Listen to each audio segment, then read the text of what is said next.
양소영 변호사의 상담소 양담소를 찾아주신 여러분 환영합니다. 양소영입니다. 온라인 중고 거래 사이트에 코로나 양성 마스크를 5만 원에 판다는 글이 올라왔습니다. 판매자는 확진된 후 쓰고 다닌 마스크라며 이 마스크를 쓰면 코로나에 걸려 쉴 수 있다 이렇게 적었는데요. 논란이 일자 해당 글은 삭제됐습니다. 확진자가 썼던 마스크를 판다는 위험천만한 중고거래, 법적으로 어떤 문제가 있을까요?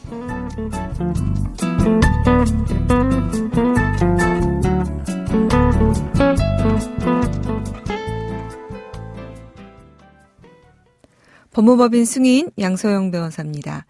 네, 코로나 양성 마스크, 정말 놀랍다는 생각밖에 안 드네요. 자, 이런 제목의 판매 글이에요. 어제 확진 후 집에서 쓰고 다닌 마스크라면서 이 마스크를 착용하고 숨을 크게 들이마셔서 코로나19에 감염되면 집에서 일도 안 하고 지원금을 받을 수 있다 이렇게 적혀 있었다고 합니다. 감염병 전문가들은 코로나19에 감염되면 확률은 낮지만 중환자 병상을 가거나 목숨을 잃을 수도 있다고 하죠.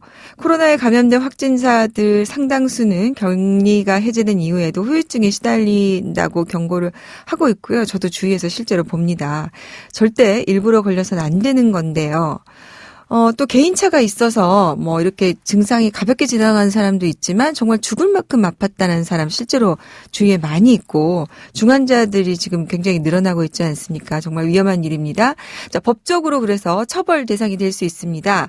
감염병의 예방과 관리에 관한 법률 개정안에 따르면 시도지사는 감염병을 확산시키거나 확산 위험성을 증대시킨 자에 대해서 이번 치료비, 그러니까 그로 인해서 발생한 사람들에 대한 것이겠죠. 그 입원 치료비, 격리비, 손실보상금 같은 지출된 비용에 대해서 손해배상을 청구할 수 있습니다.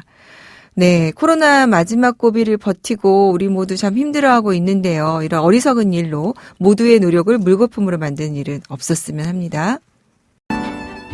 네, 요즘 정말 핫합니다. 새로운 자산관리 방안으로 신탁에 대한 관심이 높아지고 있다는데요. 오늘은 신탁에 대해서 자세히 알아보는 시간 가져보겠습니다. 법무법인 가온의 배정식 고문님 나오셨습니다. 안녕하세요. 네, 안녕하세요. 반갑습니다. 네. 아니, 그 사이에 소속이 네. 바뀌셨어요. 네네. 예. 하나은행을 졸업하고 네. 새로운 곳에서 둥지를 틀었습니다.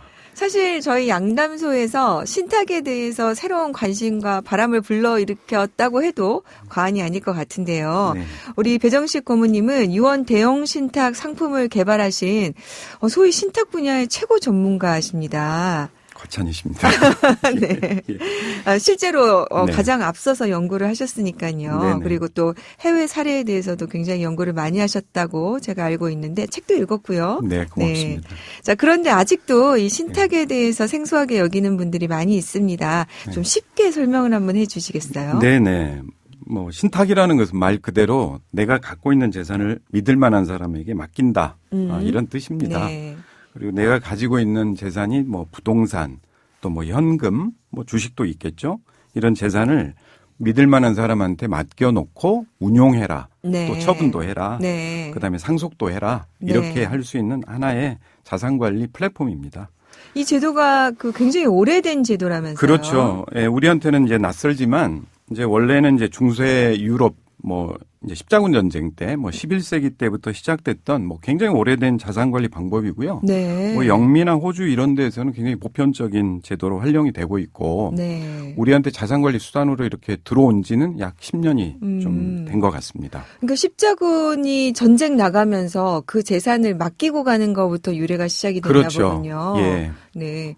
자, 그러면 용어가 조금 어렵습니다. 네. 신탁자, 수탁자 이렇게 되어 있는데요. 수탁자는 누구를 의미하나요? 은행만 말하는 겁니까? 네, 이제 신탁 용어가 좀 어렵습니다. 네, 근데 이제 재산을 맡기는 사람, 재산을 가지고 있는 사람을 우리는 이제 위탁자라고 하고, 네. 맡아서 관리 운영해 주는 사람을 이제 수탁자라고 하는 거죠. 네. 근데 이제 통상은 이제 신탁업 자체를 인가받은 금융기관들, 은행, 증권, 보험, 부동산 신탁사들을 이야기를 요즘에 하고 있는 거고요. 네. 요즘에는 이제 신탁제도가 조금씩 알려지면서 개인들 간에 이렇게 신탁할 수 있는 민사신탁, 네, 이제 수탁자를 친인척으로 한다든지 네. 이렇게도 활용할 수가 있습니다. 약정 내용에 따라서 네. 네. 보통은 이제 부동산에 대한 비중이 좀 높습니까? 네, 그렇습니다. 이제 부동산 신탁 비중이 높아가지고 아직까지는 재산 비중이 이제 부동산이 많다 보니까요. 네. 부동산 신탁 비중이 전체에서 약 한 35% 이상을 차지하고 있습니다. 실제로 우리가 이제 뭐 재개발, 재건축 이런 거 이제 한번 경험해 보신 분들은 신탁이라는 거에서 한번 들어는 보셨을 그렇죠. 거예요. 부동산 신탁을 이해하고 예. 계시죠. 실제로 이제 최근에 뭐 어떤 분들이 신탁을 많이 이용하고 계십니까? 네, 이제 제도 초기 약 10여 년 전부터 시작이 될 때는 큰 부동산 자산 중심으로 좀 별도 관리가 필요한다든지 네. 가족 관계가 그래도 조금 복잡한 분들 중심으로 이제 시작이 됐죠. 근데 이제 이 제도가 우리한테 좀 필요한 제도구나 이런 것들이 알려지기 시작을 했습니다. 네. 그러다 보니까 내가 가지고 있는 아파트를 부동산 신탁을 해서 손주한테 물려주고 싶다 이런 할아버님도 계시고요. 또는 이제 부동산이나 현금을 맡겨가지고 치매 등으로 노년 관리가 좀 어렵다. 네. 또는 이제 뭐 부모님이 안 계셔서 미성년자, 네. 뭐 이렇게 자산 관리를 해줘야 될 필요성 또는 뭐 심지어는 요즘에 복지적 측면에서 장애인들을 위한 네. 자산 관리 이런 것도 신탁으로 좀 다양하게 활용이 확대가 되고 있습니다. 그러니까 저도 굉장히 조금 관심을 갖는 게 이렇게 이제 나의 노후가 걱정되는 분들, 네. 미성년자들, 장애인들이 안전하게 다른 사람에게 도움 없이 자산을 유지하고 그 다음 삶을 계속 안정적으로 그렇죠. 유지될 수 있다는 점에서 예. 참 신탁이 좋은 제도라는 생각을 하게 되는데요. 네네. 그 이제 저도 가끔 상담하다 보면은 아파트 한 채 있으신 분들, 네. 상가 하나 있으신 분들이 이런 것도 신탁할 수 있나 이렇게 네. 고민하신 분들이 있어요. 예, 제도 초기에는 결국 금융기관들이 처음 시작하면서 돈이 많은 분들을 상대로 그러니까요. 했죠. 네. 그렇지만 이제 아파트 한 채, 뭐 상가 하나 이런 것도 충분히 지금 많이 하고 있고요. 보편적으로 신탁 이렇게 문의를 하시는 분들도 많아지고 있습니다. 네. 비용이 많이 비싸진 않습니까? 이제 처음에는 좀 비쌌습니다. 네네. 네, 근데 요즘에는 좀 보편적으로 네. 뭐 유언장 플러스 여러 가지 이제 컨설팅 비용들 뭐 이런 정도 해서 네. 뭐 어떤 분들은 뭐 생각보다 비싸지 않다. 이런 분들도 늘어나고 있는 것 같습니다. 아무래도 이제 이용자가 늘어나면 비용도 네. 조금 줄어들 수 있을 것 같긴 한데요. 네. 상업용 부동산을 사거나 또 네. 새로 지을 때 이게 이제 이렇게 해서 이런 경우에 신탁을 한다면 어떤 장점이 있고 또 어떤 거를 좀 주의하면 될까요? 네, 이제 우리가 부동산 개발을 해서 분양받을 때는 제도적으로 부동산 신탁을 해야 되니까 조금 익숙한데요. 네. 내가 이제 개인적으로 좀 자산이 있거나 상업용 부동산을 매입한다. 아니면 내가 나대지가 있는데 그걸 좀 짓는다. 이런 경우에는 일반 주택 짓는 거하고는 좀 다른 전문가의 조력이 좀 필요할 겁니다. 그러니까요. 예를 들어서 뭐 정말 자기가 전문직 업무를 하고 있는데 갑자기 건물에 무슨 문제가 생겼다든지 이러면은 또 문제가 생길 거고요.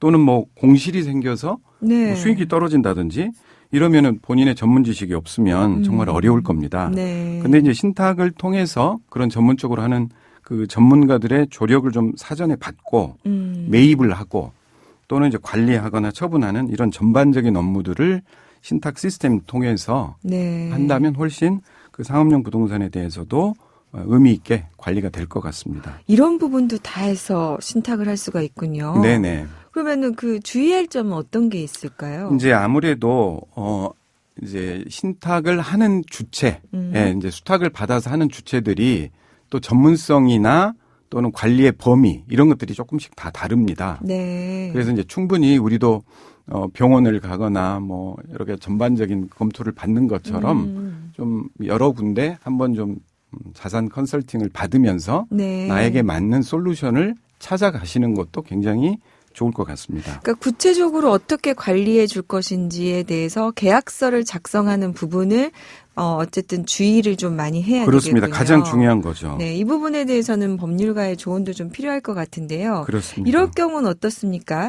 부동산 가치를 올리는 거, 네. 신탁회사에서 이런 것도 좀 관리를 해주나요? 그렇죠. 이제 흔하지는 않습니다만 이제 관리 부분은 조금씩 이제 보편화가 되고 있습니다. 네. 그런데 이제 부동산 가치를 올리기 위해서 신축을 좀 해달라.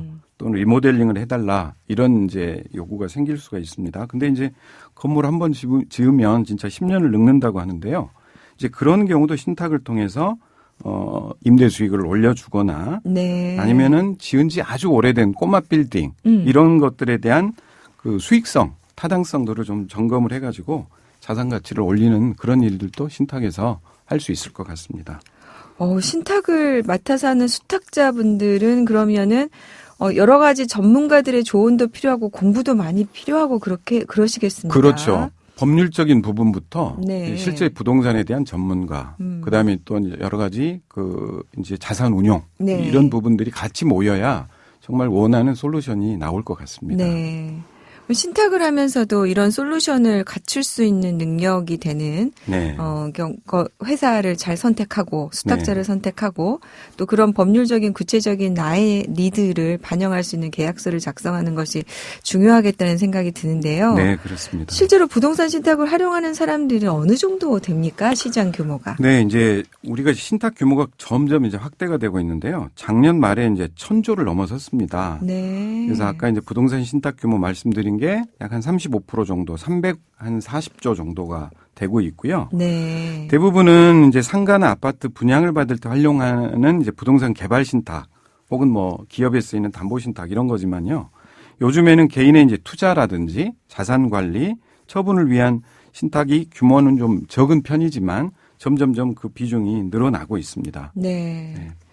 뭐 해외 사정은 어떻습니까? 다른 나라에서는 많이 실제로 활용이 되고 있나요? 네, 그렇죠. 아무래도 이제 신탁의 본고장이 미국입니다. 영국에서 발전이 돼서 미국으로 갔고, 미국은 진짜 부동산 신탁이라든지 신탁 제도가 정말 매우 일상화돼 있습니다. 네. 그래서 이제 부동산 거래를 할 때 믿을 만한 어떤 중재적 역할, 그런 에스크로적 기능도 신탁이 활용이 되고 있고요.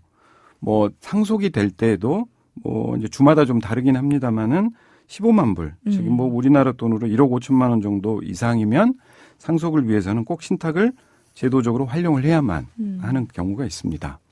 실제로 이제 부동산의 경우에 자녀가 여러 명이면 그렇게 해서 이제 상속을 해주게 되면은 이 자녀들이 싸울까봐 걱정하시는 분들 있잖아요. 그렇죠. 예. 누구는 또 한 명은 팔자고 하고 누구는 팔지 말자고 하고. 그렇죠. 이럴 경우에 상속으로서 신탁을 활용하는 것이 굉장히 효율적일 것 같기도 한데요. 그렇습니다. 이제 부모님이 미리 이제 그 뜻을 정해놓고 관리는 이렇게 해라. 예, 나중에 형제들끼리 분배는 이렇게 해라. 네. 이런 방법들도 정해놓으실 수가 있거든요. 그 부모님 입장에서는 고생해서 내가 모아서 그 돈으로 평생 꼬마 그렇죠. 빌딩 하나 샀는데 네. 이거 상속해갖고 자녀들이 전부 다 갈기갈기 찢어서 없어지면 이런 걱정 많이 맞아요. 하시더라고요. 요즘에 이제 처분으로 나온 물건들 중에서도 네. 협의가 되지 못해서 의견 불일치로 매물로 나오는 경우들도 꽤 있거든요. 네. 그런 걸 생각한다면 어떤 관리 방법, 처분의 조치들을 네. 부모님이 미리 해두시는 게 굉장히 현명할 것 같습니다. 네. 오늘 저희 법무법인 가온 배정식 고모님 모시고 신탁 제도에 대해서 전반적으로 좀 기초적인 정보 내용이라고 해야 될까요? 네. 공부해 봤는데요. 도움 말씀 감사합니다. 네, 감사합니다. 양소영 변호사의 상담소 양담소는 내일 또 문을 엽니다. 끝곡 시인과 촌장의 풍경 들려드릴게요. 양소영이었습니다.